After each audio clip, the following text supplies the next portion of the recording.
지난해 12월이었습니다. 아침에 이제 일어나 보니까 현관이 물바다가 되어 있는 겁니다. 그래서 이 현관에 도무지 물이 셀 곳이 없는데 어디서 물이 이렇게 새어 나와서 이게 물이 찼을까 찾아보다가 찾지를 못해서 그냥 일단은 물을 다 닦고 그렇게 일단은 출근을 하고 생활을 했습니다. 그렇게 며칠이 지났는데 또다시 현관 앞이 물바다가 되어 있는 겁니다. 그게 무엇인가 이상하다 싶어가지고 이 주방에 있는 싱크대 밑을 열었는데 거기에 있는 보일러 배관 온수관에서 물이 한 방울씩 똑똑똑 이렇게 떨어지고 있는 겁니다. 그래서 그 배관이 삭아서 떨어진 물이 이제 고이고 흘러서 현관문 앞으로까지 나와서 이제 현관문 앞이 물바다가 되었던 것입니다. 사실 제가 작년 12월에는 이제 아이가 조이가 태어나고 한 달 정도 된 상태여서 굉장히 좀 정신이 많이 없었습니다. 그래서 아내 병원도 왔다 갔다 하고 조리원도 왔다 갔다 하고 또 조리원을 끝내고 이제 장모님 댁으로 가 있어서 이제 계속 왔다 갔다 하면서 집을 좀 제대로 못 돌보고 있었기 때문에 그냥 처음에는 이게 왜 고장이 났을까 이런 생각도 못 하고 어디서 고장이 났을까 이런 것도 찾지도 못했습니다. 근데 뒤늦게 다시 생각을 해보니까 이 보일러 조절기에서 이 고장 코드가 떠 있었던 게 기억이 났습니다. 왜 고장 코드가 떠 있지? 온수도 잘 나오고 방도 따뜻하니까 저는 그냥 조절기가 이 고장 났나 보다 싶어서 또 조절기를 껐다가 다시 켜니까 또 되는 거예요. 그래서 그냥 그런가 보다 하고 이제 넘어갔었습니다. 그런데 또 이상한 게 있었는데 저희 아파트 엘리베이터에 이제 딱 저희 집에 이제 물이 새는 그 배관 그 부분을 딱 사진 찍어서 이제 아파트 엘리베이터 게시판에 딱 올려놓은 거예요. 그래서 이 부분이 겨울철이 되면은 잘 삭을 수 있고 물이 셀 수 있으니 추워지기 전에 미리미리 점검하시고 교체를 하십시오라는 안내문이 붙어 있었는데 제가 정신이 없어서 확인을 하지 못한 탓에 이제 저희 집 현관문이 이제 물바다가 된 겁니다. 그래서 청소를 다 하고 이제 그때가 주말이었거든요. 토요일이어서 이제 보일러 수리하시는 분을 직원분을 부를 수가 없어서 이제 한 이틀 정도를 이제 물을 끓여서 찬물로 씻을 수 없으니까 물을 끓여서 사용하면서 이제 추위는 온수 매트로 버티고 그렇게 버텼던 기억이 있습니다. 그래서 월요일 날 이제 보일러를 수리하러 오셨는데 그래서 수리하러 오신 분이 딱 보더니 그 배관에 딱 부품 하나만 딱 갈아 끼우니까 진짜 신기하게 물이 새지 않는 거예요. 너무나도 간단해서 어이가 없어서 당황스러웠습니다. 그래서 제가 직원분이 이제 나가시려고 할 때 물어봤어요. 어떻게 여기에 물이 새는데 현관까지는 꽤 거리가 되는데 왜 여기에 물이 새는데 현관이 물바다가 되냐 물어봤습니다. 그러니까 하시는 말씀이 이 보일러 바닥 구조를 설명해 주시는 거예요. 물이 아마 고여서 이렇게 밑바닥에 이제 모래나 이런 층들이 있는데 그 물이 스며들어서 흘러 가다가 이제 아마 현관문 틈에 틈새가 있었을 텐데 그래서 그쪽으로 새어 나왔을 거다. 본인이 직원분께서 봤을 때 거리가 꽤 되었거든요. 그래서 이 정도 거리면은 물이 꽤나 많이 샜을 텐데 왜 지금까지 몰랐냐라면서 오히려 저한테 물어보는 거예요. 왜 이렇게까지 물이 새는데 모르셨어요라고 하시는 거예요. 그래서 제가 참 당황스러웠던 기억이 있습니다.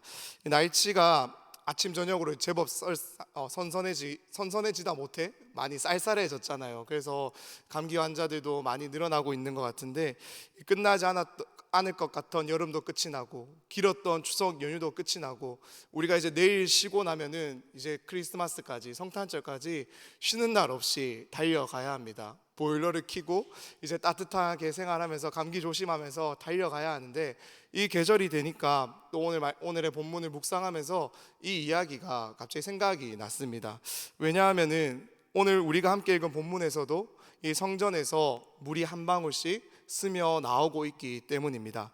그런데 저희 집 보일러 배관에서 흘러나왔던 물은 그냥 저희 집 현관문 정도를 적시는 것에서 그쳤어요. 그리고 그냥 저를 수고하게 만들었습니다. 하지만 오늘 성전에서 스며 나오고 있는 이 물이 한 방울씩 똑똑똑 떨어지며 스며 나오고 있는 이 물은 점점 더 큰 물이 되었고 강이 되어서 이 물이 이르는 곳마다 생명을 살려냅니다. 죽은 바다를 살려냅니다. 이 물은 살리는 물이고 회복하는 물이고 생명수입니다. 에스겔 선지자는 이것을 우리 주님이 보여주시는 환상으로 보게 되었습니다. 그리고 에스겔서는 장차 회복될 이 새로운 성전에서 흘러나오는 이 생수의 강이 회복하는 새 이스라엘, 새 하늘과 새 땅에 대한 회복의 비전을 보여주며 마무리가 됩니다. 그리고 하나님께서는 이렇게 회복될 새 하늘과 새 땅에, 그 새 성전에, 새 이스라엘에 내가 함께 하겠다라고 약속하십니다. 그러면서 당신의 이 약속을 당신의 이름으로 우리들에게 알려줍니다. 에스겔서 48장 35절의 말씀 우리 함께 읽어보도록 하겠습니다. 35절입니다. 그 사방의 합계는 18,000척이라. 그날로는 그 성읍의 이름을 여호와 삼마라 하리라. 아멘. 하나님께서는 자신의 이름을 여호와 삼마라라고 소개하고 있습니다.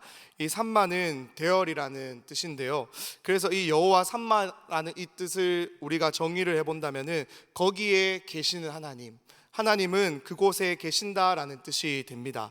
왜 하나님께서는 이렇게 자신이 여기에 바로 새롭게 회복될 이 새 하늘과 새 땅, 그리고 그곳에 지어진 새로운 성전에 내가 너희와 함께 하겠다라고 약속하고 계시는 것일까요?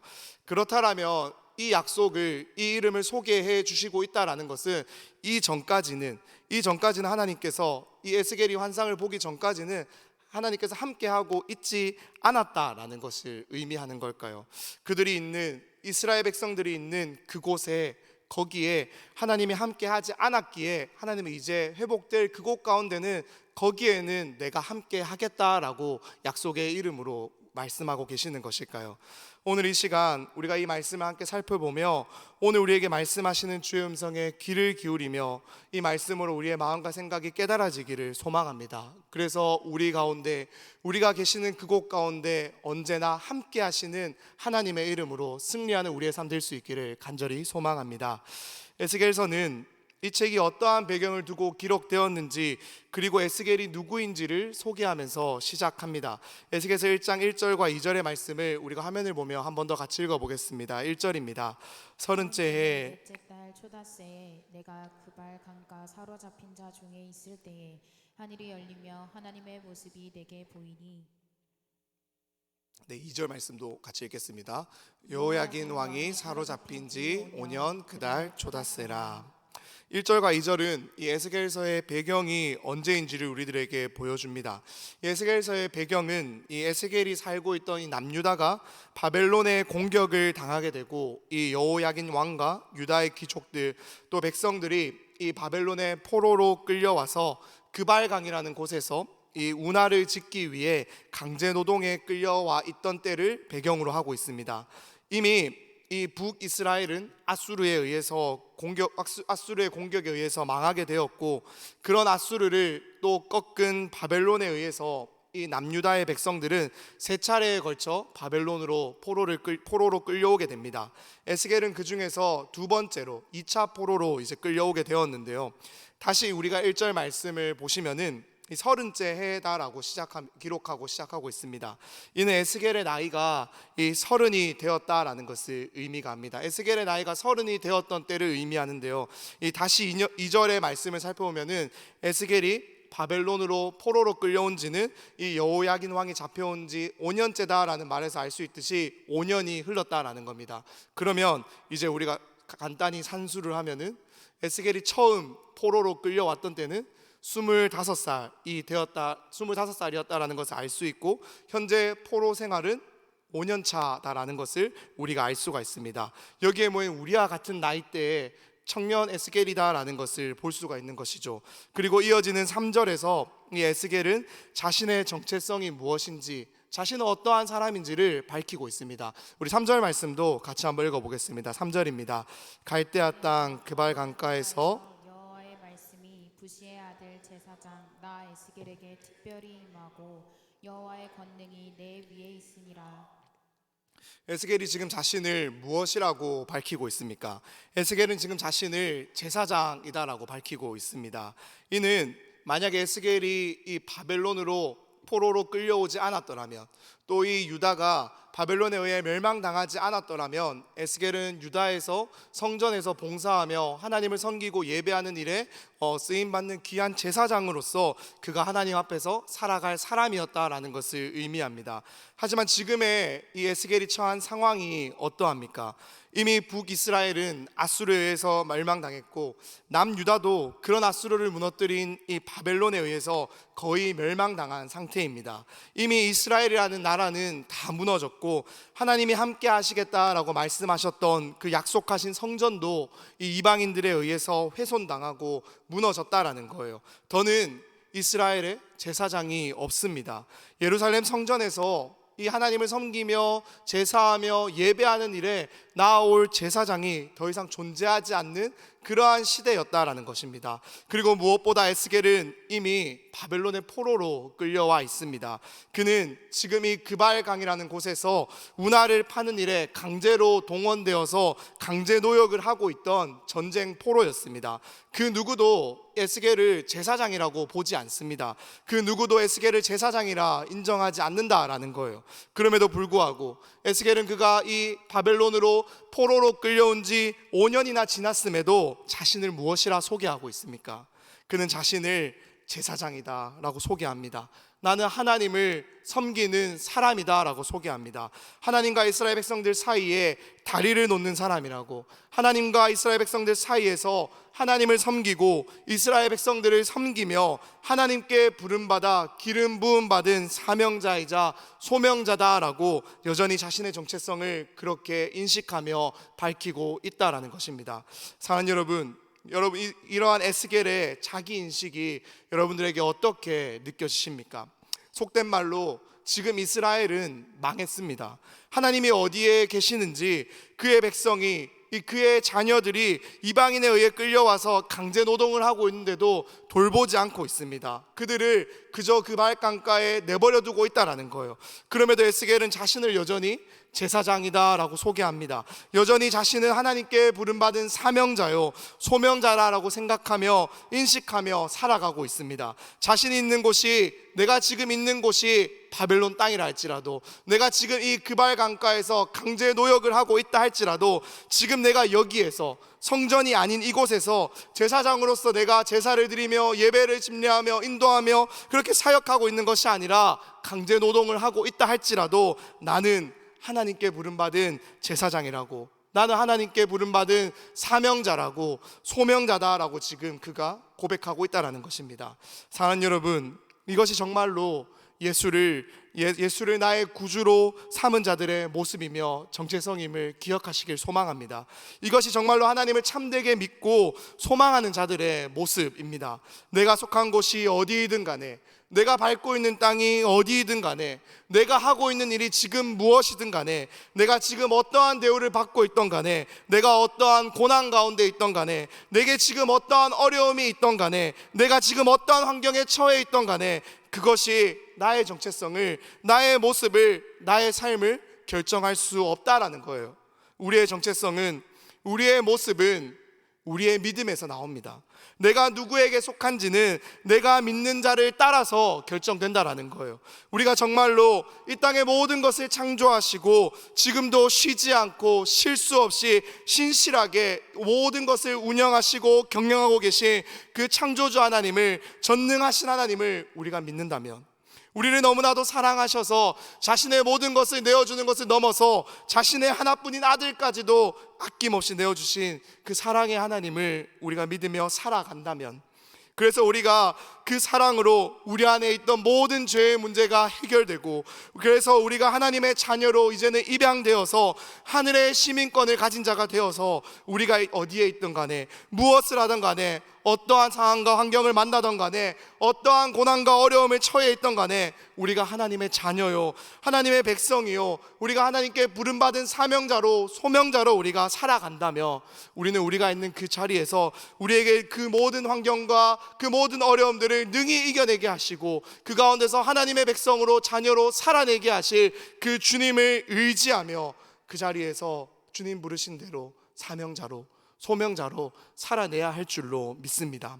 이것이 바로 우리의 정체성이고 하나님을 믿는 자의 참된 정체성이며 자기 인식입니다.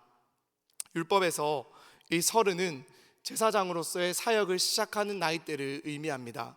그런데 오늘 본문은 에스겔이 선지자로서 부름을 받고 이 사역을 시작하던 때가 바로 30살이었다라는 것을 우리들에게 알려줍니다. 우연이라고 하기에는 너무나도 딱 들어맞지 않습니까? 이렇게 하나님은 하나님을 붙드는 믿음으로 자신이 있는 곳이 어디이든 간에, 내가 처한 상황과 환경이 무엇이든 간에 그곳에서 하나님의 사람으로, 하나님께 부름받은 사명자로, 소명자로 살아가는 그 한 사람을 통하여서 일하신다라는 사실을 믿으시길 소원합니다. 내가 바로 그 한 사람, 내가 있는 그곳에서 하나님께 부름받은 그 예배자로 살아가길 소원한다라고 오늘 이 시간 결단하고 고백하고 돌아가는 이 시간 되기를 간절히 소망합니다. 이렇게 하나님의 말씀을 대언하는 선지자로 세워진 에스겔에게 하나님께서는 파수꾼으로서의 역할을 감당하라 말씀하십니다. 우리 에스겔서 3장 17절 말씀도 같이 한번 읽어보겠습니다. 3장 17절입니다. 인자야, 내가 너를 이스라엘 족속의 파수꾼으로 세웠으니 너는 내 입의 말을 듣고 나를 대신하여 그들을 깨우치라. 하나님께서는 에스겔을 파수꾼으로 부르십니다. 그래서 나를 대신하여 그들을 깨우치라 라고 지금 말씀하고 계십니다. 악인들에게 경고하여서 그들이 악에서 돌이킬 수 있도록 의인들에게 말씀을 전하여서 그들이 지금 살아가고 있는 그 길에서 돌아서서 다시 악을 행하지 않도록 하나님의 말씀을 전하고 그 말씀을 가르치고 그들을 깨우치다라는 것이 하나님의 에스겔에게 주신 사명이었습니다. 하나님을 떠나는 자에게는 심판이 있음을, 하나님께 붙어있는 자에게, 하나님께로 돌아오는 자에게만 진정한 회복이 있음을, 지금 이 포로로 끌려온 바벨론에서 함께 포로로 생활하며 이 그발 강가에서 강제로 노동하고 있던 그 포로들에게, 아무런 희망과 소망이 없던 그들에게 하나님께서는 이 말씀을 전하게 하며 당신의 메시지를 전하게 하시면서 이러한 상황 가운데서 주를 믿고 의지하며 살아가는 것이 도대체 어떠한 소망되는지를 깨닫지 못하는 회의를 갖고 있던 그들을 깨우치라고, 가르치라고, 다시 돌이키라고 말씀을 전하라 말씀하신 것이 바로 에스겔의 소명이었다라는 것입니다. 또한 온 세상의 주권이 하나님께 있음을 확실하게 선포하며, 결국에 지금은 이 이방의 민족들이, 이방의 나라들이 강한 힘을 가지고 우리를 공격하고 점령하고 이곳에 우리를 끌고 와 강제 노동을 시키지만, 그들의 힘과 나라가 영원할 것처럼 보이지만 그러한 권력을 누리는 그 이방 나라들도, 이방 민족들도 결국엔 하나님께 심판될 것이다 라는 것을 당당하게 떳떳하게 전하는 것이 바로 이 에스겔의 사명이었다라는 것입니다.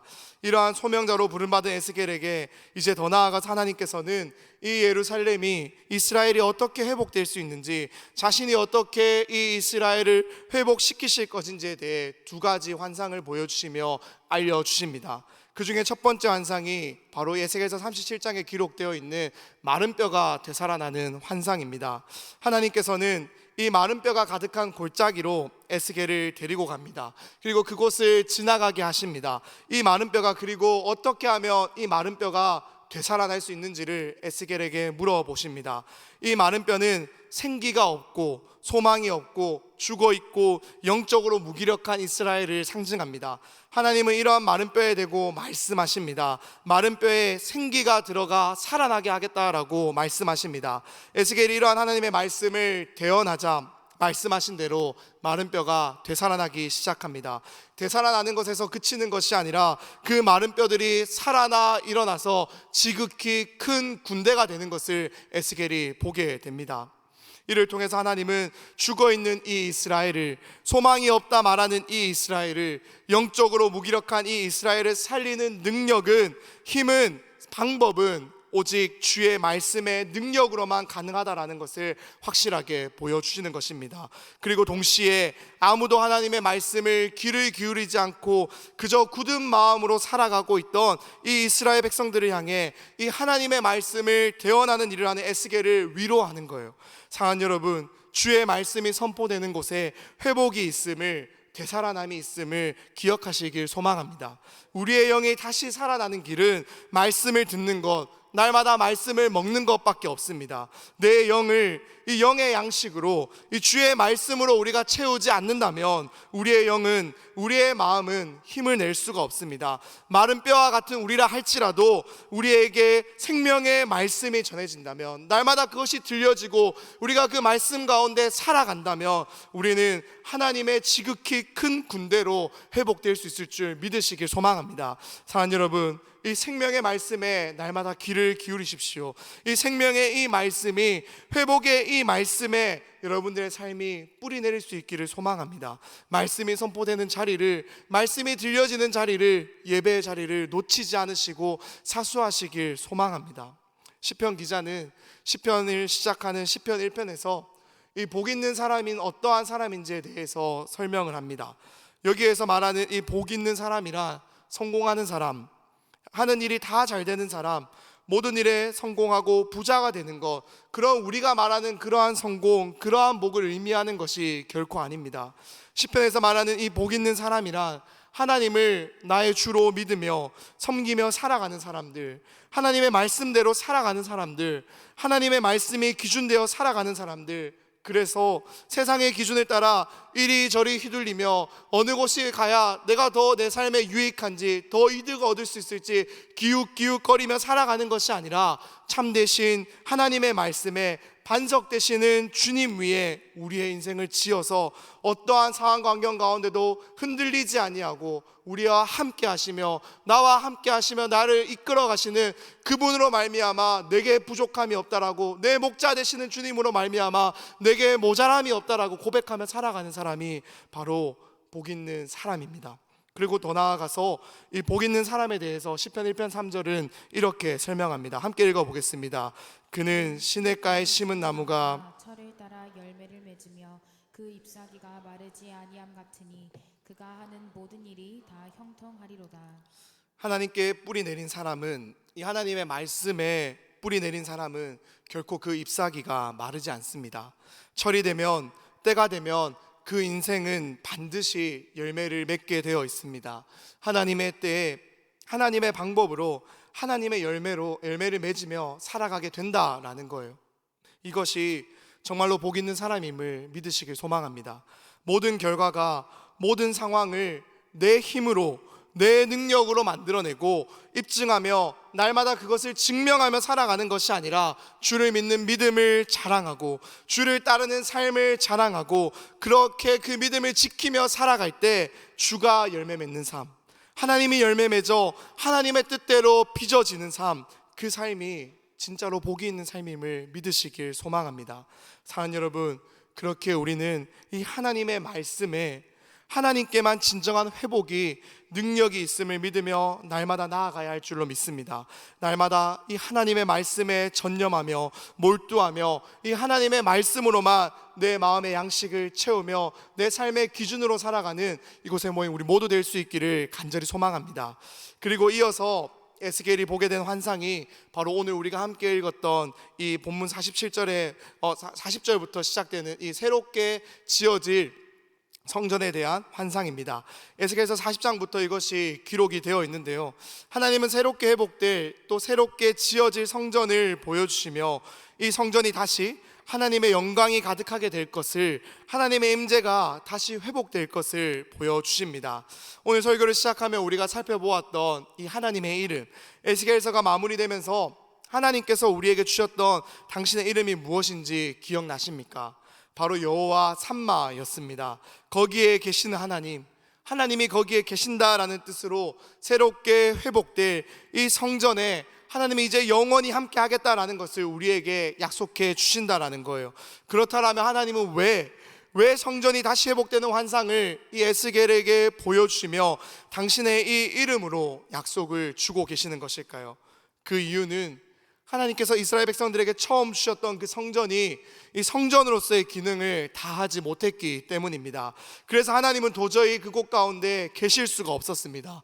거룩하신 하나님은 죄와 함께 할 수가 없는데, 죄를 미워할 수밖에 없는데, 죄를 심판하실 수밖에 없는데, 하나님이 임재하시겠다라고 약속하신 그 성전이 죄로 악으로 가득하게 되자 하나님은 더 이상 이 성전 가운데 거하실 수가 없었다라는 거예요. 그래서 에스겔 10장에서는 이 하나님의 영광이 성전 동쪽문을 통해서 떠나갔음을 우리들에게 기록해 보여주고 있습니다. 또한 에스겔서 8장에서는 도대체 이 이스라엘 백성들이 성전 안에서 어떠한 짓을 벌이고 있었는지, 하나님은 왜 그곳 가운데 함께 할 수 없었는지를 자세히 기록하여 에스겔에게 보여주고 있습니다.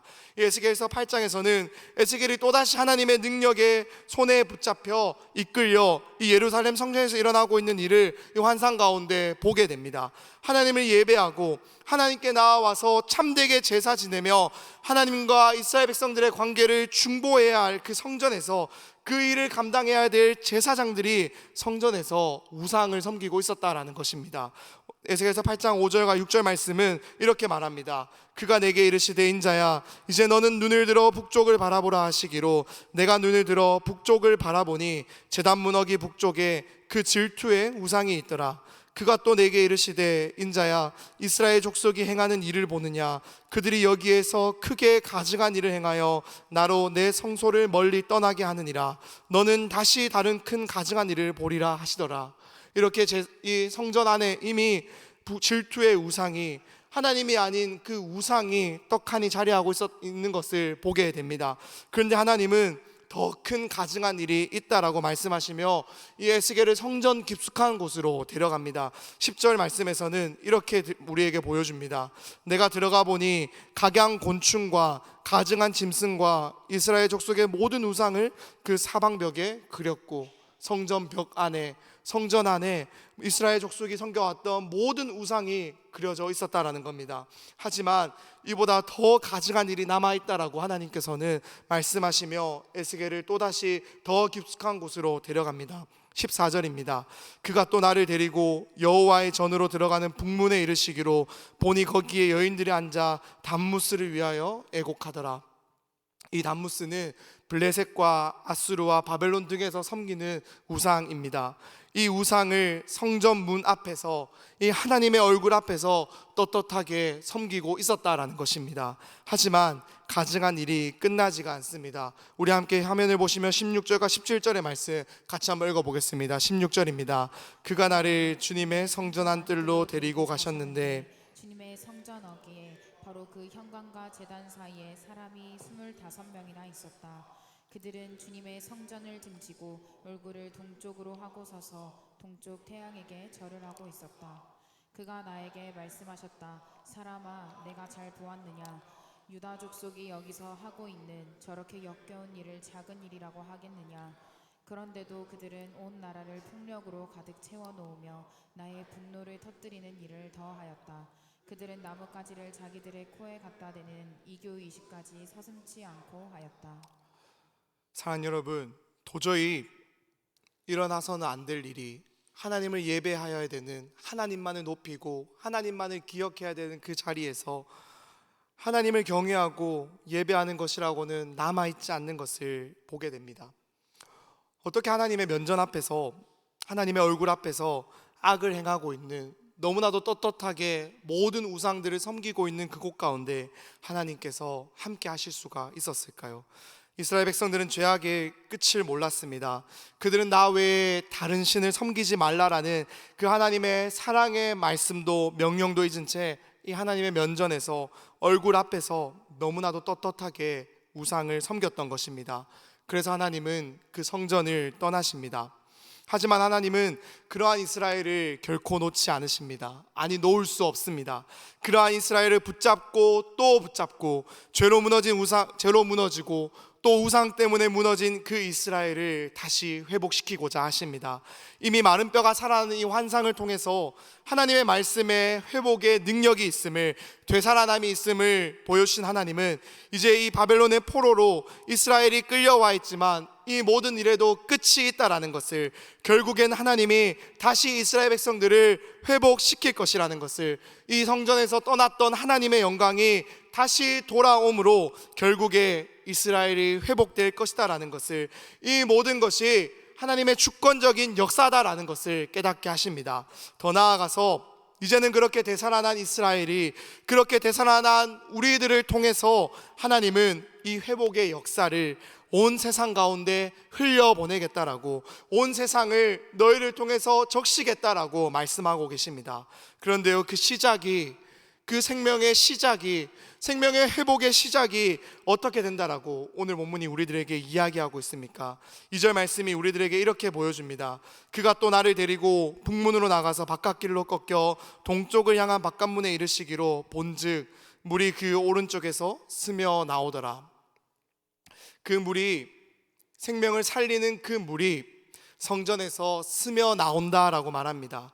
이 스며 나온다라는 이 모습에 이어지는 내용에서 이 물이 스며 나와서 발목을, 무릎을, 허리를, 또 사람이 건너지 못할 큰 강이 되는 것을 볼 때 우리는 물이 콸콸콸콸 이렇게 흘러나오는 것이 아닌가라고 생각해 볼 수가 있겠지만, 사실 이 표현은 물이 한 방울씩 똑똑똑 떨어지는 것을 의미합니다. 그래서 물이 졸졸졸 흘러내리고 있다라는 거예요. 즉 성전 동쪽에서 물이 한 방울씩 한 방울씩 똑똑 흘러내리고 있는 거예요. 졸졸 흘러내리면서, 그렇게 흘러내리고 있는 물이 흘러가서 온 세상을 살리는, 온 생명을 살리는 생수의 강이 되어서 그 강으로, 그 물로 내가 다시 죽어있던 이 세상을, 회복되어야 될 그들을 회복시키겠다라고 하나님께서 말씀하고 계십니다. 사랑하는 여러분, 하나님은 앞서서 이 예레미야 선지자를 통해서 이제는 당신의 언약을, 당신의 말씀을 우리의 마음에 새겨주시겠다고, 내가 너희의 마음 가운데 새 언약을 두겠다라고 말씀해 주셨습니다. 그래서 이제는 우리가 이 하나님의 백성이다라는 것을, 주님은 우리의 주님이 된다라는 것을 결코 잊지 않도록 우리의 마음에 새겨주시겠다라고 하셨습니다. 그리고 그 말씀을, 그 약속을 이제는 당신이 친히 이루어 주시겠다라고 이사야 선지자를 통해서 여호와의 열심히 내가 이것을 이루겠다라고 말씀해 주셨습니다. 그리고 이제는 우리는 그 하나님의 열심을 보았습니다. 이 땅에 오신 예수 그리스도를 통해서 그 하나님의 열심으로 우리는 도무지 우리의 힘으로는, 우리의 능력으로는 벗어날 수 없었던 죄의 노예 가운데서, 허물과 죄로 죽었던 그 상태에서 살아나게 되었습니다. 생명을 얻었습니다. 하나님 앞에서 우리는 더 이상 죄인이 아니라 의인으로, 하나님의 자녀로, 주를 믿고 주의 말씀을 따라 살아갈 능력이 있는 하나님의 백성이 되었다라는 거예요. 이 하나님의 약속이 새겨진, 이 하나님의 말씀이 새겨진 이 하나님의 약속이 있는 우리의 마음이, 우리가 지성소입니다. 내가 바로 은혜의 보좌입니다. 내가 성전입니다. 그렇다라면은 오늘 이 에스겔서를 통해서 보여주신 이 환상 또한 우리에게 동일하게 이루어질 것을 믿으시길 소망합니다. 주의 은혜로 회복된 나를 통해서, 주의 은혜로 되살아난 나를 통해서, 주의 은혜로 생명을 얻은 나를 통해서 또 하나님은 또 다른 생명의 강을 흘려보내며 죽은 이 세상을, 죽은 생명을 살리는 일에 나를 사용하실 것을 여러분들이 소망하시며 그것을 꿈꿀 수 있기를 간절히 소망합니다. 사랑하는 여러분, 내가 주께 받은 은혜, 내가 주께 받은 사랑에 비해서 내가 이 땅 가운데, 내 일상 가운데, 내가 처한 그 자리 가운데서 내가 만나는 사람들에게 내가 해야 될 그 일에서 내가 흘려보낼 수 있는 것이, 내가 줄 수 있는 것이 너무나도 작고 미약하기에, 그것이 도대체 어떻게 세상을 변화시킬 수 있냐고, 그것이 어떻게 저 생명을 살려낼 수 있냐라고 그렇게 걱정하지 말고 두려워하지 않기를 소원합니다. 내게 그렇게 살아갈 실력이 없다라고 걱정하며 먼저 지레 겁먹어 순종하지 않는 일이 우리 안에 없게 되기를 간절히 소망합니다. 하나님은 우리가 흘려보내는 그 일이 비록 똑똑똑 한 방울 한 방울 흘러가는 그 물이다 할지라도, 하나님은 그 물 한 방울로도 능히 생명을 살려내는 생수의 강을 이루어 그 물이 흘러가는 곳곳마다 죽었던 생명을, 죽었던 관계들을, 죽었던 모든 것들을 살려내실 줄로 믿습니다. 우리 하나님이 능력 있으시기에, 우리 하나님이 그리 하시기에 우리가 해야 될 것은 오늘도 너는 일어나 가라 말씀하시는, 우리에게 보이시는 그 니느웨로 나아가도록 순종하고 결단하는 것, 그곳 가운데서 내가 흘려보낼 수 있는 것이 정말로 작은 이 물 한 방울이다 할지라도 내게, 나를 통해서 스며 나오는 그 물을 통해, 순종함을 통해 살려내는 일에 쓰임 받겠다라고, 살려내는 일에 내가 나아가겠다라고 결단하시며 하나님께 정말 내가 그렇게 살아가도록 능력 달라라고 기도하고 돌아가는 오늘 이 시간 될 수 있기를 간절히 소망합니다. 이제 말씀을 좀 마무리하기를 원합니다.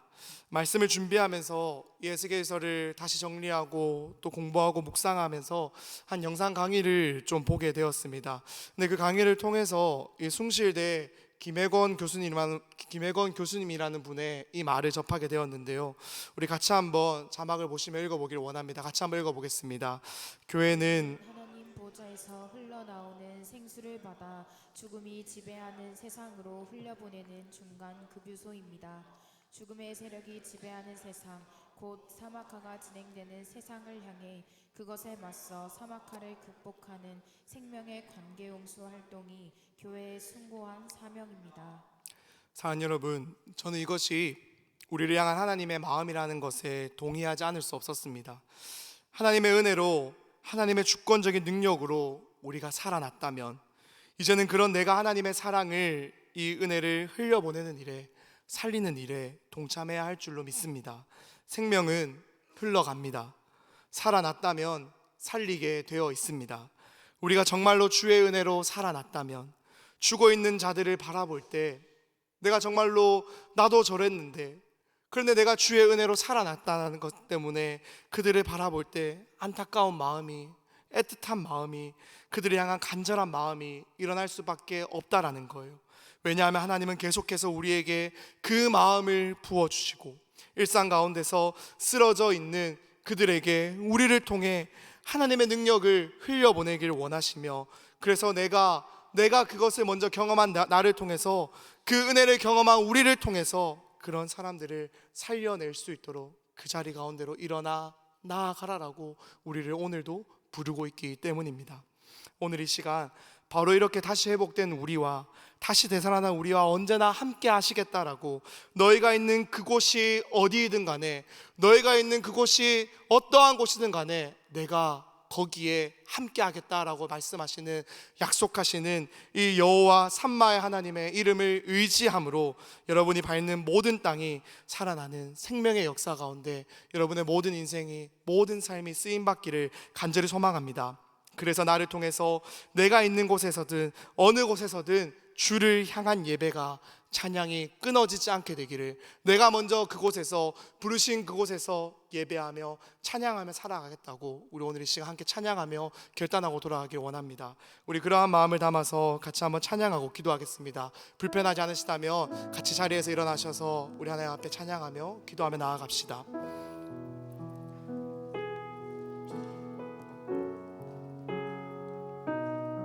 우리 함께 찬양합시다. 완전하신 나의 주, 완전하신 나